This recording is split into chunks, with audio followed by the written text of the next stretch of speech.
Hey, how's it going? Welcome back.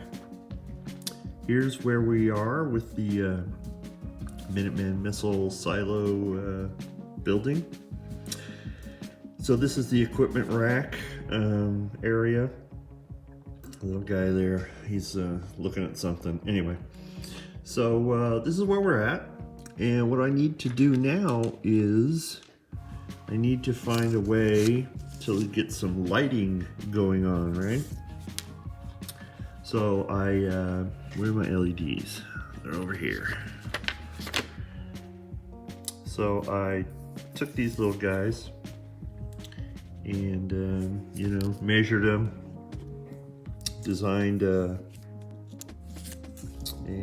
fixture for them. And then I'll find a way to, get that mounted so there'll be lights spaced out throughout this area, and then in the ceiling up above there'll be some more. So anyway, I got to figure out a way to get these working the way I want them to work, and let's take a look at how I'm going to do that.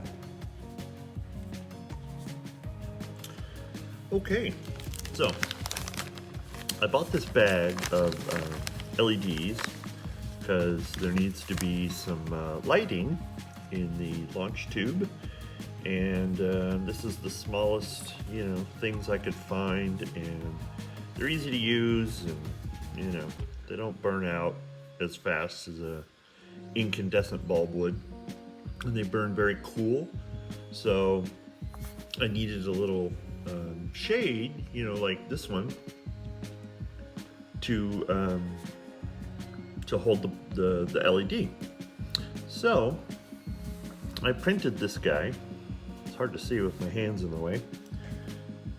Let me get a pointer. So anyway, so I put in a little, a little edge around it, so I can have a way to build a thing to hold it. And then, of course, you've got to put the bulb through, so there's a hole, and this is going to get painted to match the one I showed you, so it'll be green. How about we zoom in a little, huh? So yeah, so anyway, I got my calipers out and measured. You look at this thing, it's a tiny little bulb, right? Well, I measured everything, and then when I designed this part, I designed it so the bulb would insert in there and then would stop. So it kind of looks like, a fixture with a bulb in it, as close as I could make it look. I'll put some epoxy in there to hold it, but it just slides in and out, and it sticks pretty well. But anyway, and then I'll have to attach some wiring, and then run the wiring through the model. Okay, we're going to take a look at this technical data sheet. This is for a 5mm round white LED. What's important to know about these is how much power you can give them on a continuous basis, if that's how you're going to use it. So down here, we move towards the bottom of this sheet. Every sheet's designed a little differently, but it has the same basic information. So here's the technical information. 5.9 plus or minus 0.3 millimeters, I'm guessing. Does it tell us anywhere? Probably somewhere on the bottom. All dimensions are in millimeters. There you go. Okay, so you can see the flange here, and the legs, and notice that there is a 1 millimeter difference between the two. So you can tell the difference because it's important.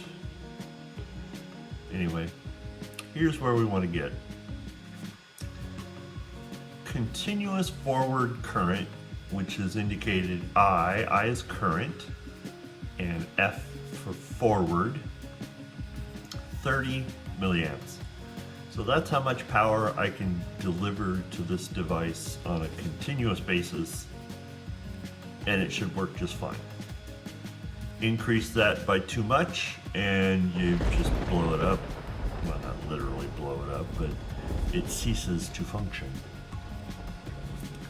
So peak forward current. Duty cycle of 10, 1 kilowatt. So we could induce 100 milliamps at a 1/10 duty cycle at 1,000 hertz. We're not going to do that. That's more complicated and unnecessary for this application. We can introduce 5 volts of reverse voltage. We're not going to do that. Operating temperature 85 degrees C. That's not a problem. Soldering temperature. Time is 5 seconds. So you can put 260 degrees C to the leg of the diode for 5 seconds, and you won't damage the part. Exceed this number of seconds or this number of degrees of temperature, and you might damage it. So something good to know. You can't just set the soldering iron on there and get on the phone call and then melt the thing or whatever. Electrostatic discharge, or ESD, 4,000 volts. A little zap that you do when you're walking around the house and your feet on the carpet and you zap yourself. That's probably, 10,000 volts. So anyway, we know 30 is the number we're looking for. Let's get to building. So let's take a look at the basic idea of what I want to accomplish. So we're going to have a wall wart, as I like to call them. Plugs in, it's looks like the thing from your cell phone charger from days gone by, or maybe some other device in your house. I always save them because I can use them for various things. So I'll have one of those, and then there's the wire that comes out of them is usually a positive wire, which I've indicated with red, and a negative wire. And then, I will run that to the LED. There will be multiple LEDs, so that's the idea. If I did this wall wart would deliver way too much power to this thing. It would be like trying to drink out of a fire hose. That's not good. You don't want to do that. So what we need to do is we need to introduce like a valve kind of to slow the flow of current out of this device. Like you can slow the amount of water that comes out of a fire hose, right? And so let's take a look at maybe how I can do that.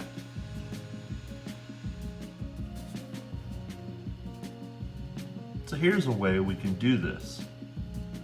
We introduce this thing, it's called a resistor, and you can buy them in so many different values. It's amazing. But anything from, and they're measured in ohms. That's the unit of measure for a resistor. So, from 1 ohm to 12 million ohms or whatever, and just about everything in between. So once I install this thing, it reduces how much power, how much water or whatever current will flow through the circuit. And so I won't be putting too much current through this device. And that'll get us down to the recommended amount of 30 milliamps is typically, that's a round number. You certainly have high power LEDs like you see on the front of a car has LED lights. Yeah, those require a whole lot more power. I'm just talking about the little LEDs that you find, on electronic devices or something in your house or whatever. So much different kind of LED. But of course, lower power puts out a whole lot less light, a lot less heat. So different applications, different needs. So I just need to figure out what that resistor value is, and I'll show you how I'm going to do that. Okay, here we are now at the electronics version of the hobby bench, where I try and build the lighting system. So here are the little LEDs. They're going to be part of our lighting, right? This is a full-size LED. I think this is a 3mm. This is a 5mm, I think. So I have here what's called a breadboard. I have my wall wart that I've rescued from the trash or whatever. Used to be a charger for, I don't know, somebody's cell phone from back in the day. Let's see if we can zoom in on this a little bit here. Okay, so here's the wall wart, power adapter, whatever you want to call it. Let's see what we can see about this. Well, that doesn't tell us a lot. Let's see what it says here. Ah, okay. Plantronics power supply. Output 5 volts, 180 milliamps. Plantronics. I think that was an old Bluetooth earpiece, you know, you used to pair with your phone or whatever. This was the charger for that. So anyway, that's going to be our guy. And then what I did was I just cut the end off, solder on a couple wires that fit into the breadboard. And so let me get something to point with. So we have a positive, which I've colored with some red, and then obviously the other one is not colored red, so it's negative. So every point along here is ground, or the black line, the lead that we saw in the video of the design I was showing you. And then 5 volts will be in every one of these points. So we see another set of points over here. Unless you connect them, this red is not connected to this red. But you can see here I connected this black to this black. So the two are connected together. So what happens is power comes in and this is connected and power goes to this point. Well, this part, let's see if we can raise it up a little and we can look under and see there's little leads coming out the bottom. And there's one behind there, see that? So what this thing does, it acts like a resistor, like we saw in the video. Well, these are what resistors look like. And the colored bands tell you orange, white, and what is that, red? Tell you what value the resistor is. So I could use a resistor, or I can use this thing. This thing was referred to as, well, there they call it a trim pot. Potentiometer is another one. So it's got a little screw head on the front, and you turn that and it'll change the value of that resistor from maybe 0 or 1 ohm up through maybe 10,000. So we can use that to help us build the circuit and figure out what the correct value is. So let's start building. So this guy here, what we want is we want maximum resistance, which will give us the least amount of current. So we want to start low and build, right? And get higher. So counterclockwise increases the resistance. So there will be less and less current flow. So we want to take one of our LEDs, find out which one is the negative side. And so we find out, let's zoom in a little here. We can tell which one's negative because one side is flat and the other side actually has a flange on it. So we know this side here is the negative side, so it has to go to the black. So let's sit back out. So I insert it into those 2 pins. So the idea here is that power is going to come in, then it's going to go from here through this device to here, because that's where those pins are located.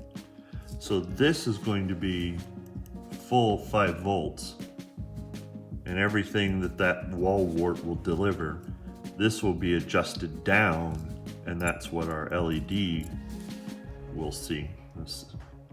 The LED will see less power, and that's the idea. Okay, now we're back on track. Okay, so we got the LED lighting up a little bit, and as I go clockwise on this adjustment, it should start to get brighter. It's very difficult to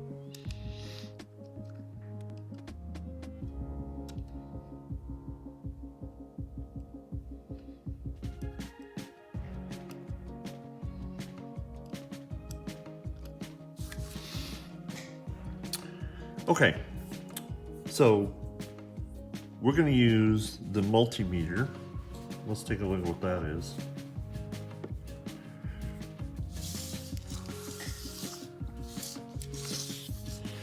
We're going to use the multimeter to tell us how much current is flowing through this thing. Let's get some stuff out of the way. So here's the multimeter. We can use it to measure all kinds of different things. One of those things is, let's turn the light back on.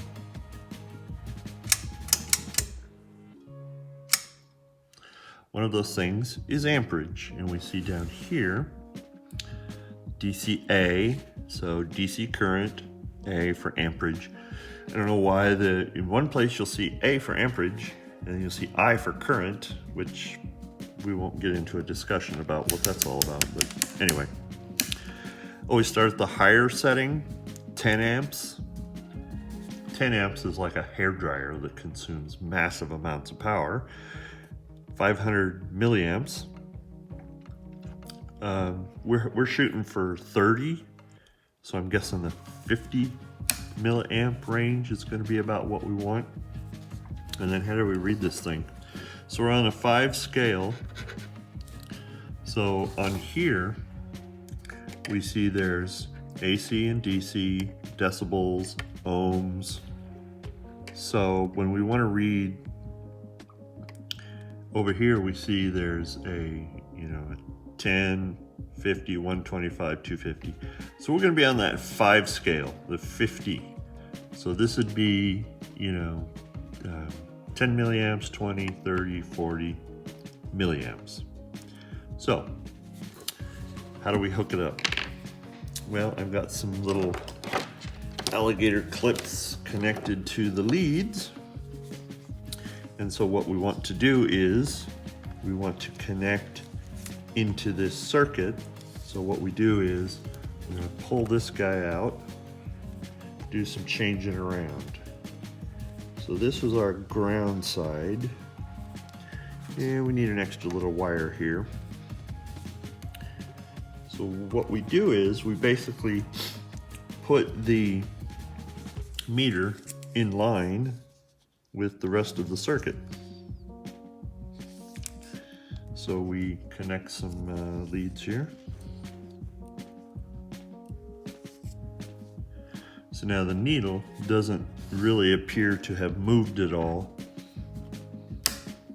If we switch to the 5, now instead of being 50, this is 1, 2, 3, 4, 5 to match this. So we want to crank this up. So I'm going to set it back to 50. And as I adjust this, we should see it start rising.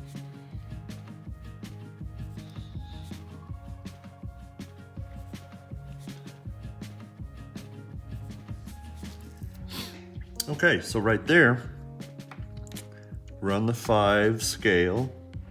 So not the bottom numbers, not the 2, 4, 6, 8, 10, but the 10, 20, 30, 40, 50. So now we're right at 30 milliamps. Can you still see that? Yeah. So make sure it's seated well. So that's about 30 milliamps going into that little LED guy. That's pretty bright. Let's see what happens if we turn it up just a little. So a little adjustment on that guy. Now we're at 35. There's 40. And so let's get a little one of our little maintenance guys in there. Seems kind of bright. It might work if that was mounted above him in a fixture. And now, if we put our little printed fixture on top of him,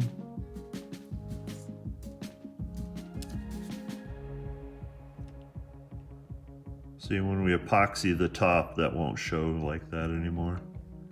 We'll have to put a coat of paint on it because you can see through the plastic. Okay. Now, let's do something else. What happens to the amount of current? Right now we're at about just under 40. What happens if I add another one? So now I have 2 in the circuit, 2 lit up. It stayed about the same. So let's add another one. I want a total of 7 of these. That's what I've decided is the right number.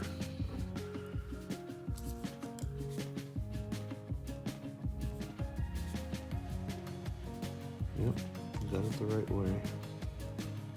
How many is that? 1, 2, 3, 4, 5, 6, 7.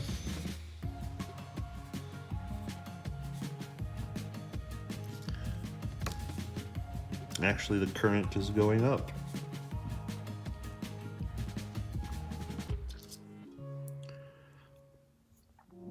So that one wall wart is delivering all the power we need for this guy.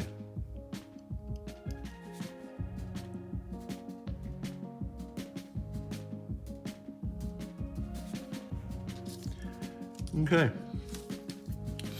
So I can measure the value of this potentiometer to figure out how many ohms of resistance I need to light up those LEDs to the proper amount. And let's take a look at my stash of resistors. Hang on. So here's my stash. It's a box used for, tackle, fishing tackle. So I'll label each bag. This one has 82 ohm. This one has 42 ohm, so just various sizes, various resistances. And then I'll just put on the card that goes in that slot what different ones are kept in there. And then it gets, obviously the numbers go up. 10,000, 15,000, 22, 39,000, and I have another box, and they just keep going up and up and up. So, if I were to measure the resistance on that guy at this moment, and it said, 410, and I had a 420 ohm resistor, I would use that.